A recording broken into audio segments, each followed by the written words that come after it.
Deixa eu só ver aqui. Pra evitar que eu tô com medo de... Tá, eu acho que não deve. Enfim, vamos começar.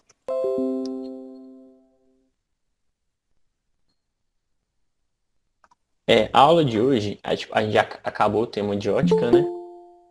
E hoje nós vamos falar sobre... Começar a falar sobre a interação dos corpos, né? Vamos dizer assim.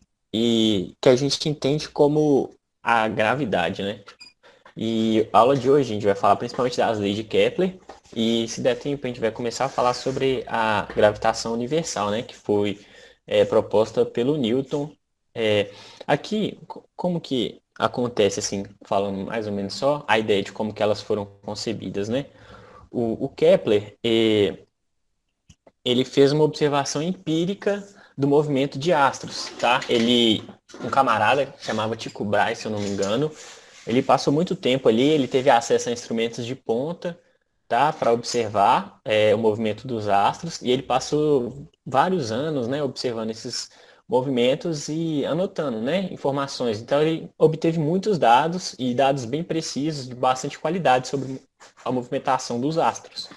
Então, é uma informação que é, igual a gente chama de empírica, né? Que foi feita a partir da observação, beleza? Da experiência visual. E aí, esse camarada lá, o Tycho Brahe, ele não tinha uma habilidade matemática muito grande e física, assim, né? Ele tinha um conhecimento, mas ele não era tão habilidoso. Então, ele tinha muitos dados, mas ele não conseguiu trabalhar muito bem esses dados e transformar em outras informações. E aí, depois, né, o Kepler ele teve acesso a essas informações, todos esses dados, tá? E, e aí, ele trabalhando, né, em cima desses dados do Tycho Brahe, ele propôs as leis de Kepler, beleza? Pessoal, acho que a Valkyria estava pedindo para entrar, mas eu não sei se deu para ela entrar. Vocês conseguem ver lá no grupo? Depois, aí, qualquer coisa, vocês me falam, por favor. Aí, enfim, vamos continuar aqui comentando. Aí, o Kepler, né, ele usou esses dados todos lá do Tycho Brahe e propôs as leis de Kepler. Então, assim, elas foram propostas a partir dessa observação mesmo do movimento dos astros, beleza? Desse padrão de movimentação. E aí, e depois, futuramente, né, o Newton, ele propôs a teoria da gravitação universal, que está de acordo... Ah, vou aceitar aqui, peraí.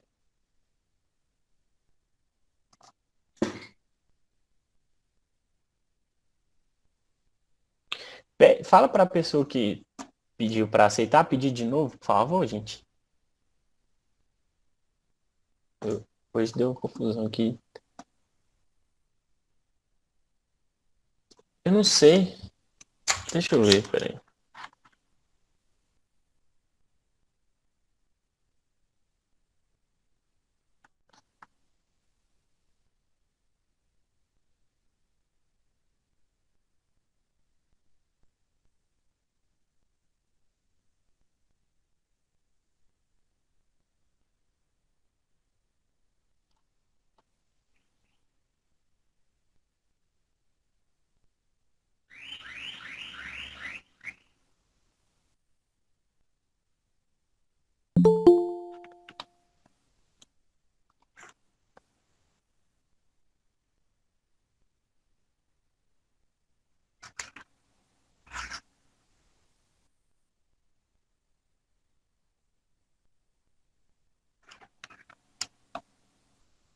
Eu acho que agora foi, gente. Se mais alguém falar alguma coisa, vocês me falam, por favor. Desculpa aí, vamos lá. Vamos prosseguir. E aí, a gravitação universal, ela vem para funcionar, né, de acordo com as ideias das leis de Kepler e para fornecer uma ferramenta para a gente entender matematicamente a relação das forças entre esses corpos, beleza? Então, é mais ou menos isso. Então, elas acabam conversando. Primeiro, a gente vai falar dos modelos de sistema solar, né? Como vocês devem ter visto isso em história também um pouco. eu não sou um grande conhecedor de história, mas é importante a gente entender a história, né, dos modelos solares ali, do sistema solar, tá? E no início ali, lá antigamente, assim, os modelos de sistema solar mais estudados, né, antigamente, assim, nos primórdios que eles foram propostos, eles tinham o geocentrismo, tá? E o geocentrismo, né, consistia em teorias que colocavam a Terra como o centro do universo, beleza? E aí, o primeiro sistema solar que a gente vai falar é o sistema solar de Eudóxio. Ele é geocentrista, né? Então, propõe a Terra no centro do universo. E ele propunha que os demais astros, né, os planetas e tal, as estrelas, eles se localizavam presos, né, a circunferências mesmo. E essas circunferências, todas elas giravam ao redor de um eixo, e esse eixo ele era comum para todas elas, e esse eixo ele estava no centro do universo. Então, a ideia é basicamente essa: a Terra está no centro do universo, onde tem esse eixo. Nesse eixo estão presas várias circunferências, tá? E em cada uma dessas circunferências aí se encontra um astro, né? Um planeta, uma estrela, enfim.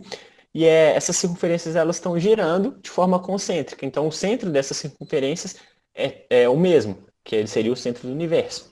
Só que esse modelo, por exemplo, ele não explica algumas observações que elas já eram feitas na época, né? Assim, visualmente, que seria, por exemplo, movimentos retrógrados dos planetas, né? A gente tem até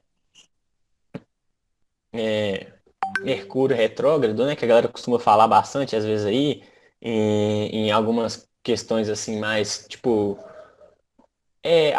algumas crenças, enfim, que a galera fala e tal. E aí, esse movimento retrógrado, como que ele funciona? É como se o planeta ele tivesse se movendo em uma direção, por exemplo, da esquerda para a direita, e aí depois, num certo momento, ele passa a se mover da direita para a esquerda, que seria a direção contrária, e depois ele volta a se mover da esquerda para a direita de novo.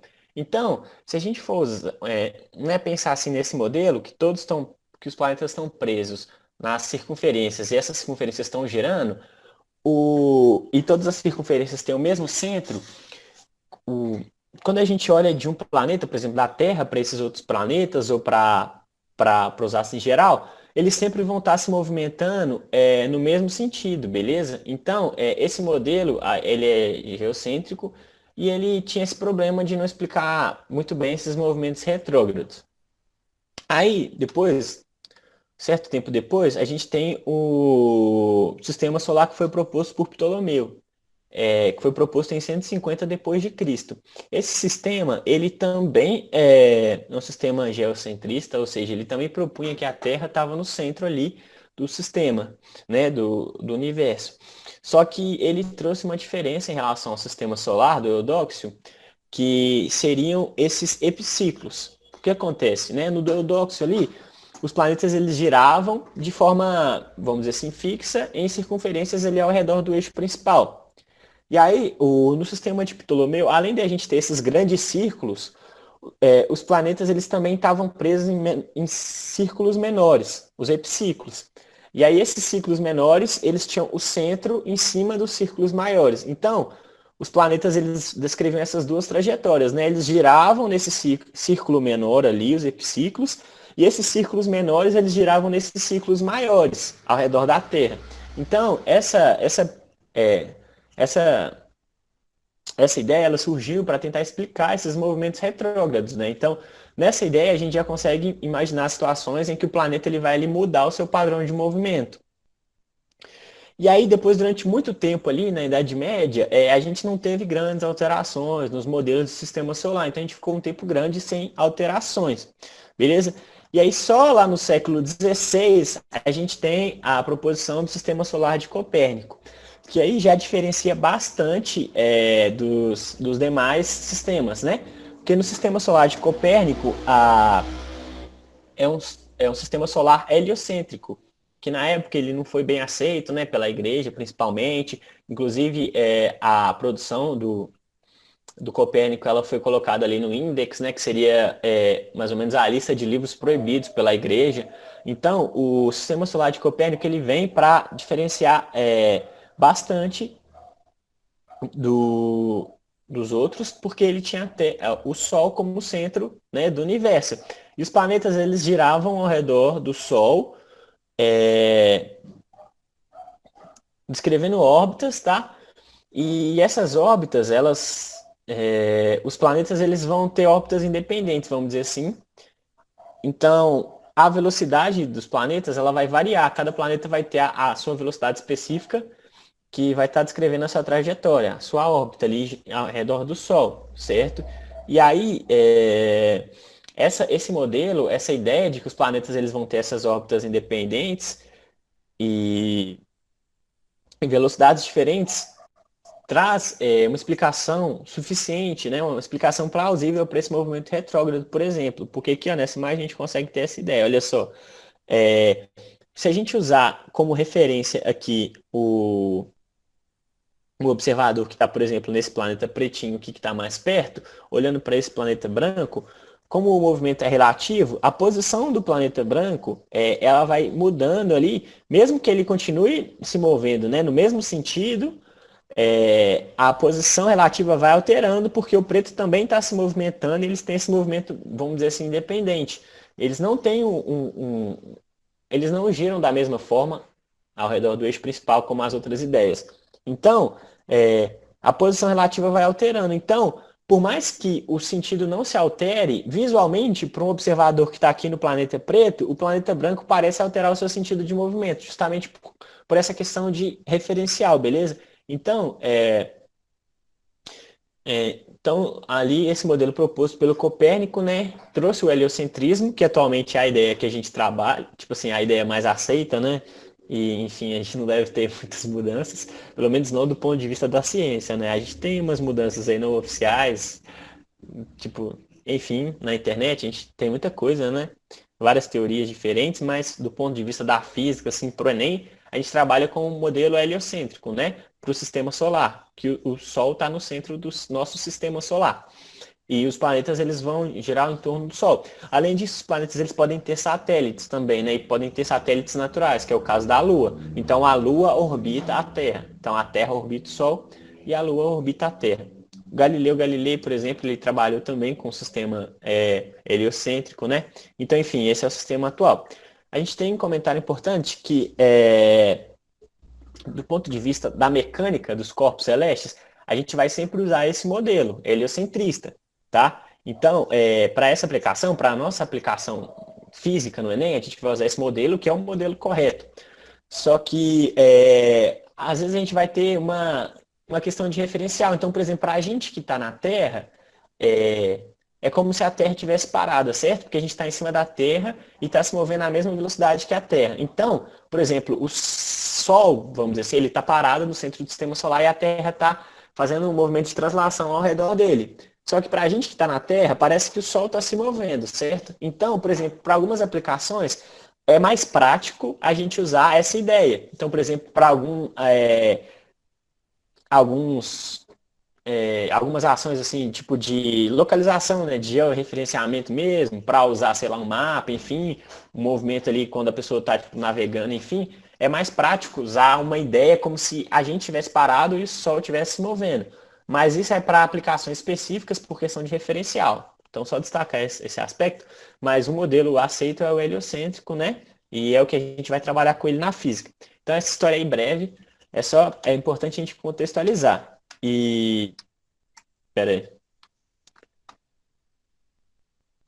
Agora, as questões vieram parar na parte errada. Depois a gente vai voltar nelas. Perdão. Agora a gente vai entrar na parte das leis de Kepler, beleza? As leis de Kepler, como eu falei para vocês mais cedo, elas foram feitas de forma empírica, então a partir da observação mesmo visual, né, usando dados que foram obtidos lá pelo Tycho Brahe lá. Então, a primeira lei de Kepler, como elas são observacionais, a gente vai, tipo assim, a gente observou que é assim que acontece, beleza? Então, eu vou contar para vocês como que elas funcionam e depois, então, e depois a gente vai pensar nelas usando a gravitação universal.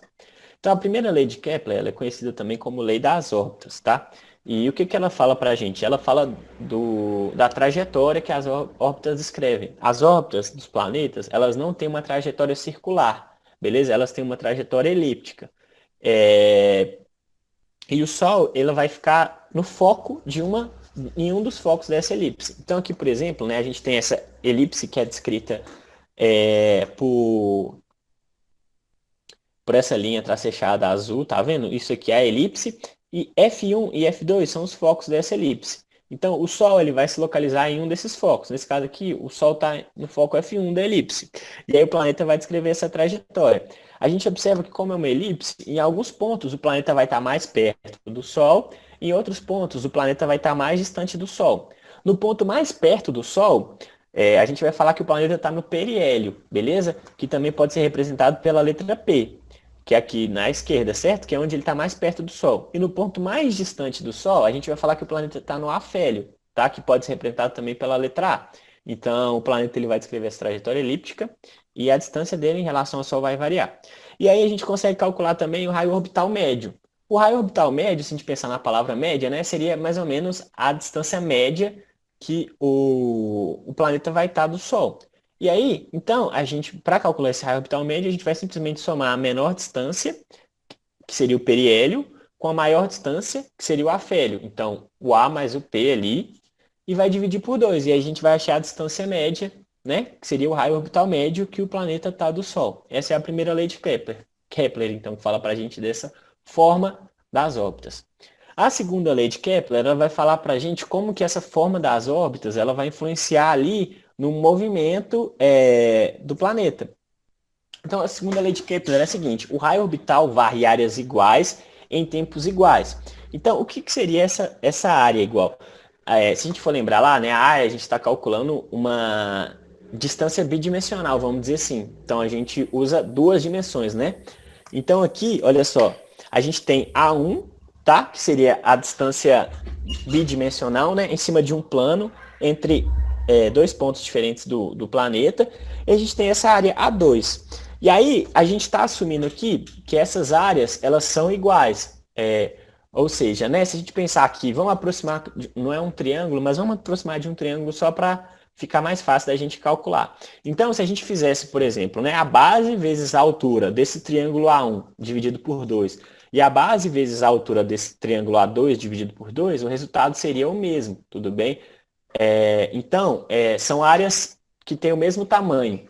Se elas são áreas que têm o mesmo tamanho, o planeta ele vai percorrer a distância, né, dessas áreas gastando o mesmo tempo, vai demorar o mesmo tempo para percorrer essa distância. Então aqui, por exemplo, nessa distância a gente pode pensar nela como se fosse a base desse triângulo, né? A gente está trabalhando como um triângulo só para ficar mais fácil.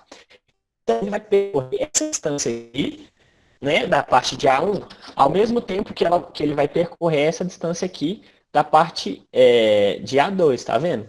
E usando essa observação, a gente percebe que a distância da base de A1 é maior do que a base de A2. Então, ele vai percorrer uma distância maior em A1, certo? Do que em A2, sobre o mesmo tempo, certo? Que tem que ter o mesmo tempo. Então, a partir dessa ideia, a gente consegue perceber que quando o planeta está mais perto, e é muito importante a gente lembrar disso, quando o planeta está mais perto do Sol, ele vai se mover com uma velocidade maior, beleza? Uma velocidade tangencial ali.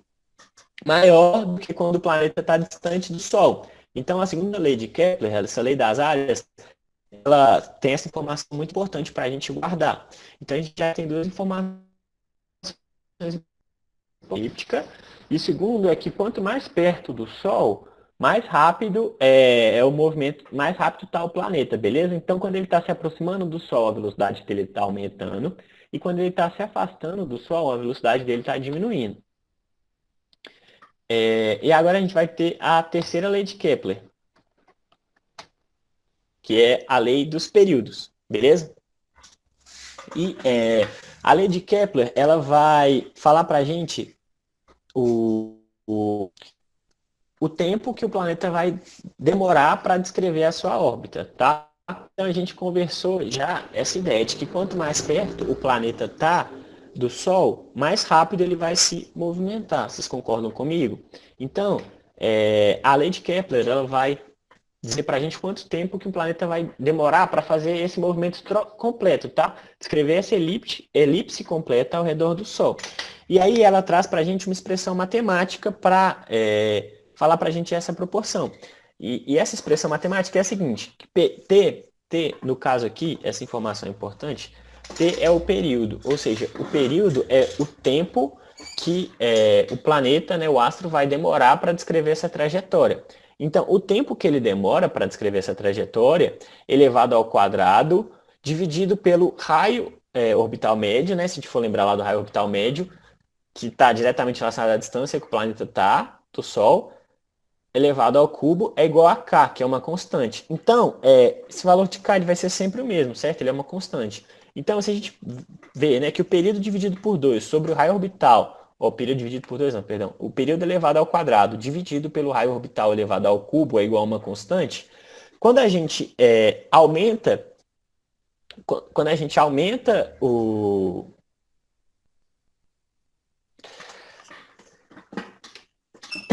raio, né? O raio ele vai variar em função do cubo. Então, por exemplo, quando a gente aumenta o raio em 2, por exemplo, o raio ele vai aumentar mais do que o período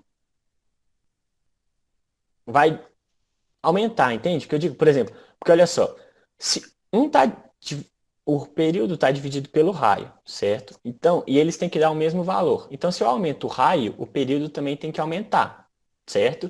Então, a gente tem essa informação. Se eu aumento o raio, o período tem que aumentar. Então, né, trabalhando de novo com aquela informação, quanto mais próximo, mais rápido, certo? Porque o período é o tempo que ele demora.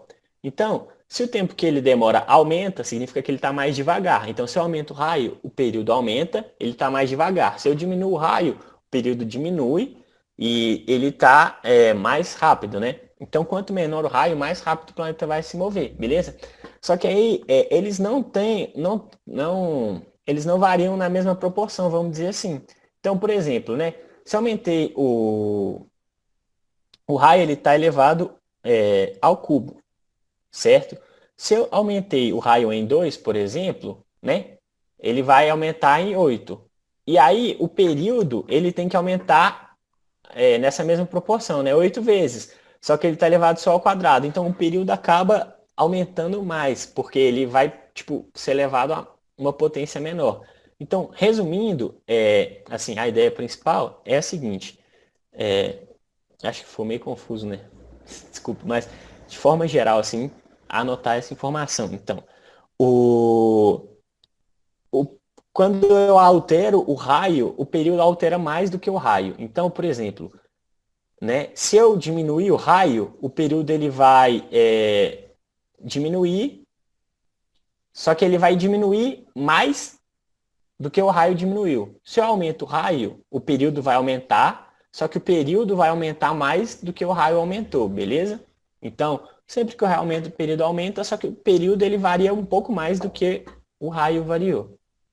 Tudo bem? E aí, se a gente trabalhar com essa equação aqui, aqui nesse caso, a gente, para trabalhar com período, a gente transformou em velocidade. Enfim, eu acho que não cabe deduzir muito, porque senão ia ficar meio chato, meio confuso. Mas aí chega a essa equação que ela fala para a gente que a velocidade do planeta, tá? Que ele está descrevendo a órbita, é igual a 2π dividido pela raiz quadrada da constante vezes o raio. Então, a constante, obviamente, ela não muda. Então, a gente não precisa pensar muito nela aqui nesse caso. Então, seria 2π, 2π também não muda, dividido pelo raio. Então, é essa a ideia. Se o raio aumenta, a velocidade diminui. Se o raio diminui, a velocidade aumenta. E o K, essa constante, né? Que a gente chegou nela, que ela é pensada como o período elevado ao quadrado dividido pelo raio elevado ao cubo, a gente, ao invés de usar em horas, por exemplo, ou minutos, ou segundos, e em metros, que a gente ia ter um número muito grande, a gente usa a unidade astronômica e o ano, tá? Então, o período a gente calcula em anos, certo? Que é um ano, e a unidade astronômica seria a distância que a Terra está do Sol. Então, por exemplo, né, se a gente for pensar para a Terra ela demora um ano para dar a volta ao redor do Sol, certo? Essa é a definição do ano, e está a distância de uma unidade astronômica do Sol. Então, a constante seria um ano ao quadrado sobre uma unidade astronômica ao quadrado, pensando para a Terra, certo? O valor dessa constante. Então é basicamente isso, assim, usando essas outras unidades de medida. Então, gente, de forma resumida, assim, eu queria que vocês puderem anotar, queria que vocês ficassem com duas ideias principais, inicialmente. A primeira, três ideias principais, né? A primeira é que os planetas, eles descrevem um movimento elíptico, né? O segundo é que a velocidade deles altera ao longo desse trajeto. Então, quando ele está se aproximando do Sol, a velocidade dele aumenta, e quando ele está se afastando, a velocidade diminui. E, consequentemente, né, a terceira é que quanto mais próximo do Sol ele tiver, maior a velocidade dele. Então, esses são os três principais pontos, assim, até agora, tá? Se vocês puderem guardar, vai ser bom. Que é o principal. E para tentar ficar um pouco mais claro, vamos tentar deixa eu mudar aqui a ordem aqui. Vou mostrar para vocês agora, usando essa simulação aqui, essa mesma ideia, tá? Aqui, olha só, vamos começar com a Terra e o Sol com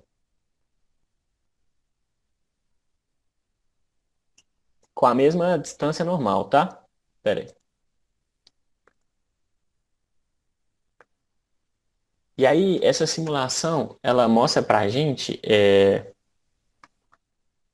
essa ideia, como que funciona o movimento. Então, olha só, a Terra, eu vou colocar ela para se mover mais rápido. A Terra ela está se movimentando aqui ao redor do Sol, né? E a gente observa que agora aqui, ó, ela está se aproximando mais do Sol.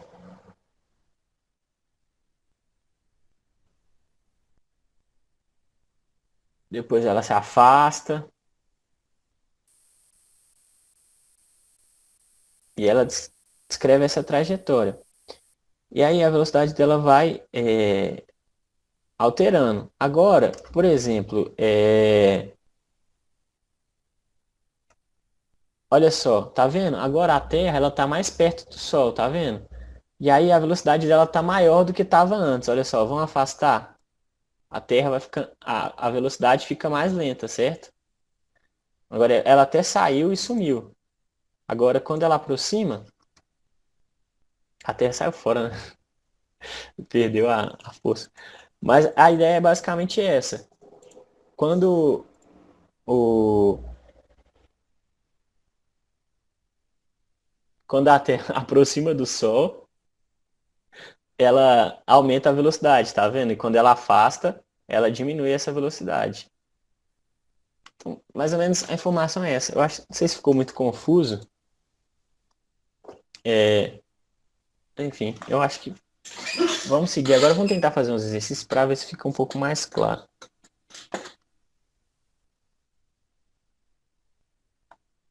O primeiro exercício é o seguinte. Um astrônomo ele registrou as posições A, B e C de um planeta em sua órbita.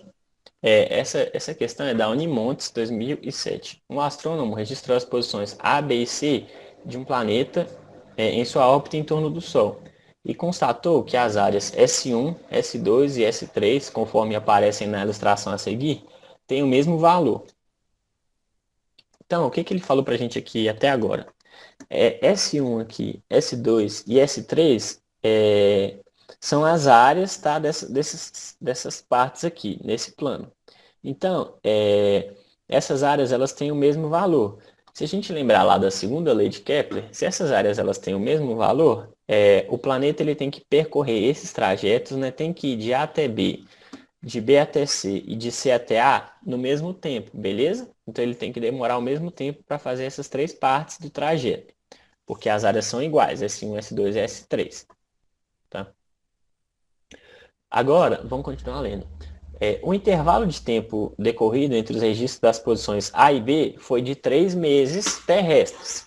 Então, entre A e B, tá? O planeta demorou 3 meses para fazer esse trajeto. O ano desse planeta corresponde a... Vamos lembrar lá, o ano, né? A gente for lembrar do conceito do ano, seria o ano é o tempo que a Terra gasta para fazer o movimento de translação total ao redor do Sol, beleza? Que ela demora para girar completamente ao redor do Sol. Então, o ano desse planeta é o tempo que esse planeta gasta para girar ao redor do Sol, certo? Então, ele quer saber quanto tempo que esse planeta demora para girar ao redor, fazer esse trajeto completo. Ok. Se ele falou para a gente que a distância de A até B é de 3 meses, né? E além disso, as áreas elas são iguais, isso significa que de A até B, se ele gastou 3 meses, de B até C, ele também vai gastar 3 meses, e de C até A, ele vai gastar mais 3 meses, certo? Então, no total, se a gente for somar 3 meses, mais 3 meses, mais 3 meses, a gente vai ter que... São 9 meses o tempo total que o planeta demora para percorrer essa trajetória, beleza? E aí, se a gente for fazer essa conta, né?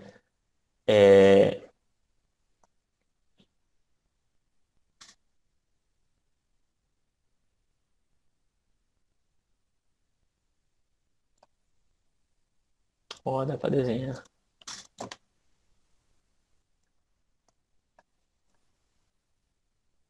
E aí, se a gente for fazer essa conta aqui, olha só.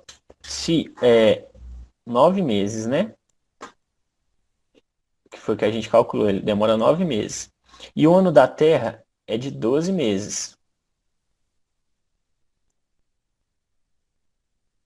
Então, se a gente for ver em relação, né? Porque que as respostas elas estão para a gente em função do ano terrestre. Então, se a gente for ver em relação ao ano terrestre, a gente pode pegar os 9 meses e dividir pelos 12, certo? E aí, pelos 12. E aí a gente tem que... Então, se o ano nesse planeta tem 9 meses, né? E o ano terrestre tem 12 meses, o ano nesse planeta demora 3 quartos do ano terrestre, tá? Para se completar. Então, um ano nesse planeta tem 3 quartos do tempo de um ano terrestre. A resposta é a letra C. Então, a ideia principal dessa aqui é que o planeta varre áreas iguais, né? Demorando tempos iguais, né? Então, usando esse conceito, a gente consegue fazer essa questão.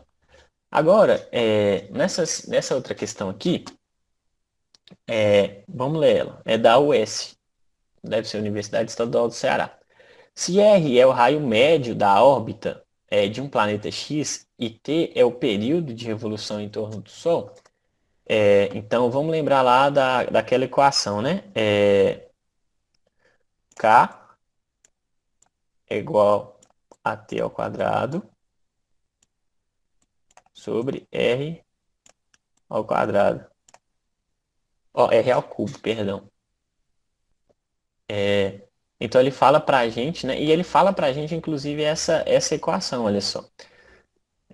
Se R é o raio médio da órbita de um planeta X e T é o período de revolução em torno do Sol, a terceira lei de Kepler estabelece que T ao quadrado é igual a C vezes R ao quadrado.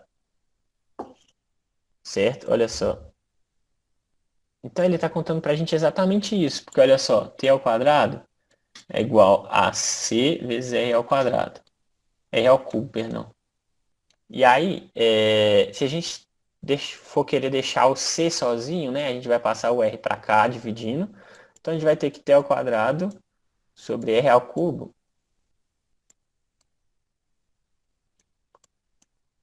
é igual a C. Então aqui nesse caso, ele só chamou o K de C, tá? Que é uma constante do mesmo jeito. Então a gente vai trabalhar com essa equação aqui. Então, beleza. Em que C é uma constante de proporcionalidade válida para todos os planetas de nosso sistema solar. Suponha que a distância média do planeta X ao Sol é 4 vezes a distância média da Terra ao Sol. Então, o, a distância média, né, que seria então o raio, é 4 vezes o raio da Terra. Então, 4 vezes.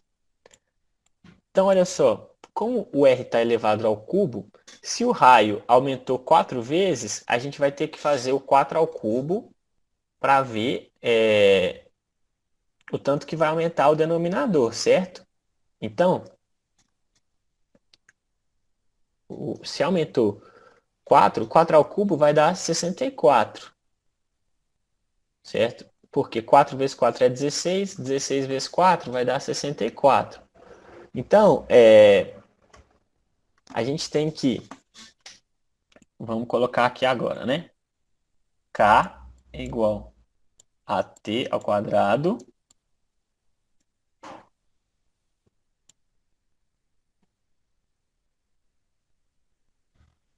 sobre 64, certo? Aqui a gente já substituiu. Se K é um valor que não muda, se esse aqui alterou em 64, esse aqui também vai ter que alterar em 64. Vocês concordam comigo? E aí, a gente tem que... Então, o período ao quadrado é igual a 64. E aí, a gente tirando a raiz quadrada de 64, a gente vai achar que o período é igual a 8. Então, o período desse planeta é 8 anos, justamente porque ele tem que obedecer essa relação. Então, essa questão, ela traz, tipo, dá para a gente observar essa característica, que eles vão variar, mas eles não vão variar da mesma forma. Então, por exemplo, a gente pensou na Terra, certo? O período da Terra é 1 ano e o raio é em uma unidade astronômica. Então, a gente teria 1/1, certo? K é igual a 1/1 para a Terra. Aí, olha só. Só que o R, que é o que está embaixo, ele varia ao cubo. Então, o R, a distância, né, aumentou em 4 vezes. Então, ele aumentou em 4 vezes. Se ele aumentou, se o R aumentou, vamos entender o período. O período foi para 8, não é? Então, o período, ele também aumentou. Então, se o raio aumenta, o período aumenta, certo? Se o raio aumenta, o período aumenta, a velocidade diminui e o período aumenta.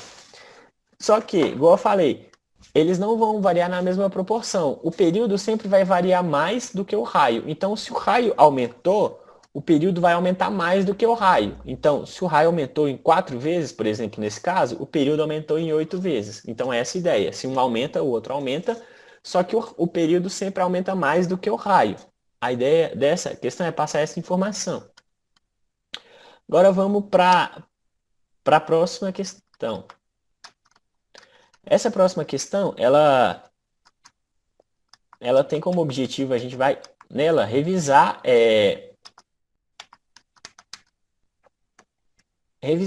a primeira ideia lá que a gente conversou, que é sobre as ideias de sistema solar, que elas variaram ao longo do tempo, beleza? E isso é importante também a gente lembrar disso. Então, vamos lá, essa questão ela foi do Enem, ela não é uma questão relacionada às leis de Kepler, tá? Mas o Enem cobra bastante essas coisas, essas referências históricas, então é importante a gente lembrar disso. E aí eu queria só falar de novo, eu acho que está meio repetitivo, mas trabalhar de novo com esses dois conceitos principais, né? O primeiro aqui que na primeira e segunda lei de Kepler, a trajetória é elíptica e o planeta ele passa por áreas iguais, demorando tempo igual, beleza? E a segunda é essa relação entre o período e o raio. Se o raio aumenta, o período aumenta, mas o período sempre varia mais do que o raio, beleza? Justamente por causa dessa equaçãozinha aqui, que a gente trabalha com ela. Então, tentar sempre lembrar disso. Essas informações ajudam a gente. E essa equação ela é bem útil, tá? E se o período aumenta, a velocidade diminui. Isso é importante. Então, se o raio aumenta, a velocidade diminui. Agora, vamos fazer só essa questão para fechar. O texto foi extraído da peça Troilo e Cressida, de William Shakespeare, escrita provavelmente em 1601, século XVII. Vamos ler agora esse texto. Os próprios céus, os planetas e este centro reconhecem graus, prioridade, classe, constância, marcha, distância, estação, forma, função e regularidade, sempre iguais. Eis porque o glorioso astro Sol está em nobre eminência, entronizado e centralizado no meio dos outros. E o seu olhar benfazejo corrige os maus aspectos dos planetas malfazejos. E qual rei que comanda ordena sem entraves aos bons e aos maus? Agora vai vir a pergunta, né? A gente vai usar esse texto para responder a pergunta. Então a pergunta é a seguinte: a descrição feita pelo dramaturgo renascentista inglês se aproxima da teoria, então ele quer saber a qual teoria o Shakespeare está fazendo referência. E aqui tem uma parte que é muito importante, que vai ajudar bem a matar essa charada, que é a seguinte: está em nobre eminência e centralizado no meio dos outros. Então ele está falando para a gente que o Sol está no centro, certo? Porque ele cita aqui o astro Sol. Então, se ele está falando para a gente que o Sol está no centro, é um modelo heliocentrista. Então, se a gente for lembrar lá dos outros que a gente viu, né? Que eram geocentristas, né? Do Ptolomeu e do outro cara que era discípulo lá do Platão, que é o Eudóxio. Não podem ser esses modelos, tem que ser um modelo heliocentrista. Então vamos lá. Alternativa A. Alternativa A fala pra gente. Geocêntrica do grego Cláudio Ptolomeu. Olha, como a gente já falou, né? O modelo que ele está fazendo referência aqui é heliocêntrico. Então essa aqui não pode ser. Da reflexão da luz do árabe Al-Hazen. Não sei se pronuncia assim. Essa afirmativa aqui não tem nada a ver dessa teoria, né? Porque a teoria está falando sobre a organização dos astros, não sobre reflexão da luz. A terceira, heliocêntrica do polonês Nicolau Copérnico. Então, igual a gente observou aqui, essas informações, que tem que ser uma teoria que o Sol está no centro, né? Que foi o que ele falou, que é exatamente uma teoria heliocêntrica e foi proposta pelo Nicolau Copérnico. Então, essa alternativa, ela parece certa. Mas vamos ler as outras só para né, evitar. Da rotação terrestre do italiano Galileu Galilei. Então, a afirmativa, a gente está procurando aqui algo que fale sobre a organização, né, do sistema solar e essa organização que tenha o Sol no centro. Então, não está querendo dizer sobre o processo de rotação da Terra, certo? Então, essa afirmativa ela não responde à nossa pergunta. E a letra E é da gravitação universal do inglês Isaac Newton. A gravitação universal, que é o que a gente vai falar na próxima aula, ela funciona nesse sistema solar que a gente trabalha com ele atualmente, certo? Mas ela não descreve a organização do sistema solar. Então, por mais que ela funcione nesse sistema, não é ela que responde a nossa pergunta. Então, a resposta é a letra C, que é a heliocêntrica do polonês Nicolau Copérnico. Então, enfim, pelo que eu olhei, né, nas questões do Enem, ele trabalha bem com essa questão histórica também, tão importante a interpretação. Então, pessoal, hoje eu ia falar mesmo das leis de Kepler, mais, né, além dos modelos do sistema solar. E aí são aquelas duas ideias principais mesmo que eu falei, né, barra 3, né, da trajetória e da velocidade que ela altera, certo? E se possível, lembrar dessa ideia dos modelos, né? Antigamente era geocêntrico e atualmente é heliocêntrico. A igreja, ela teve ali um certo problema quando o heliocêntrico foi proposto. Então, essas informações históricas são importantes também, dá para fazer uma correlação. Enfim, a aula foi isso, né? Acabou o nosso tempo. Na próxima aula nós vamos falar sobre a gravitação universal do Newton, que veio depois, né, das leis de Kepler também, que está de acordo com elas. Enfim, até a próxima aula então, pessoal. Obrigado, boa noite.